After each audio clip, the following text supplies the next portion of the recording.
Let's Mike News at 6. Cameroon में चल रही विश्व व्यापार संगठन की मंत्री स्तरीय बैठक में भारत ने जोर दिया है कि विश्व व्यापार संगठन के सुधार सभी सदस्य देशों को समान अवसर प्रदान करने वाले, पारदर्शी और सहमति आधारित होने चाहिए। उद्योग और वाणिज्य मंत्री पीयूष गोयल ने कहा कि विकासशील देशों के विशेष अधिकारों को स्पष्ट और प्रभावी बनाया जाना चाहिए। उन्होंने कृषि, मत्स्य पालन और विवाद निपटान तंत्र जैसे लंबित मुद्दों के जल्द समाधान की मांग की ताकि वैश्विक व्यापार व्यवस्था अधिक समावेशी और विकास केंद्रित बने। भारतीय शेयर बाजार आज गिरावट के साथ बंद हुआ। सेंसेक्स 1342 अंक टूटकर 73,930 पर और निफ्टी 383 अंक नीचे 22,922 पर बंद हुआ। बैंकिंग, ऑटो, रियल्टी और पीएसयू बैंक जैसे प्रमुख सेक्टरों में 2 से 3% तक बिकवाली देखी गई, जबकि आईटी क्षेत्र में हल्की बढ़त रही। मिड कैप और स्मॉल कैप शेयरों में भी करीब 2% की गिरावट दर्ज की गई। वैश्विक संकेतों और तेल कीमतों से जुड़ी चिंताओं के बीच निवेशकों ने मुनाफा वसूली की, जिससे व्यापार में व्यापक बिकवाली का माहौल रहा।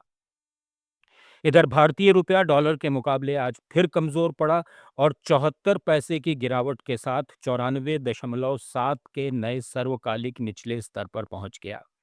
इसके साथ ही रुपया लगातार तीसरे कारोबारी सत्र में टूटा है। शुरुआती कारोबार में ये 28 पैसे गिरकर 94.24 के स्तर पर आ गया था।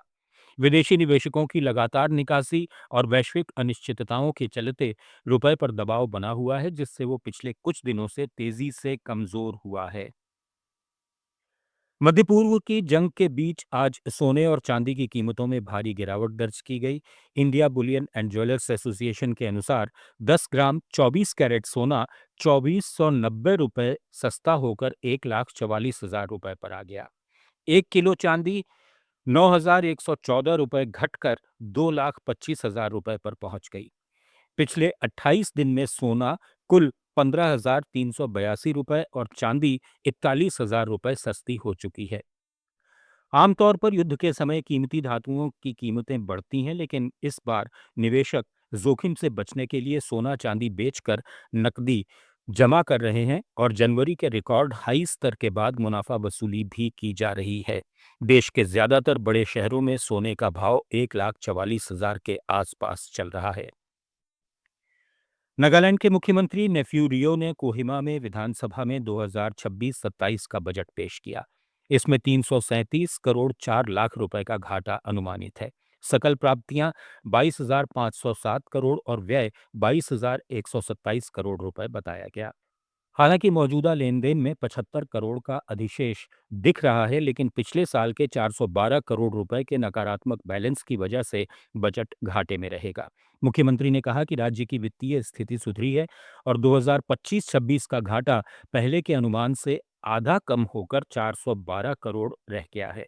उन्होंने 16वें वित्त आयोग के फैसले पर चिंता जताई, जिसमें केंद्र से नागालैंड का टैक्स हिस्सा 15% घटकर 4,341 करोड़ रह गया। बजट में सतत विकास लक्ष्य, महिला बजट और परिणाम आधारित बजटिंग जैसी नई पहलें शामिल हैं। साथ ही शिक्षा, स्वास्थ्य, कृषि और बुनियादी ढांचे पर जोर दिया गया है। आंध्र प्रदेश के मुख्यमंत्री चंद्रबाबू नायडू ने स्वीकार किया है कि राज्य सरकार की अपनी आय का 99% हिस्सा वेतन और पेंशन पर खर्च हो रहा है, जबकि केंद्र से मिली सहायता पूरी तरह ब्याज चुकाने में जा रही है। विजयवाड़ा में कैबिनेट बैठक में नायडू ने इस कठिन आर्थिक स्थिति का जिक्र करते हुए बताया कि इतनी तंगी के बावजूद सरकार कल्याणकारी योजनाओं और विकास कार्यों को प्रभावी ढंग से चला रही है। राज्य के 2026-27 के बजट में कुल व्यय 3,32,000 करोड़ रुपए का है, जिसमें राजस्व व्यय करीब 2,56,000 करोड़ रुपए है और पूंजीगत व्यय लगभग 49,000 करोड़ रुपए रखा गया है। सिक्किम विधानसभा ने एक दिन के विशेष सत्र में 8,323 करोड़ 31 लाख रुपए का वोट ऑन अकाउंट पास कर दिया है, जो 2026-27 वित्तीय वर्ष के लिए अंतरिम वित्तीय प्रबंधन सुनिश्चित करेगा। न्यूज एट 6 में फिलहाल इतना ही। जुड़े रहिए लेट्स माइक के साथ। आप सुन रहे थे let's mike more than radio. Follow कीजिए हमें हमारे सोशल मीडिया प्लेटफॉर्म्स पर। आप सुन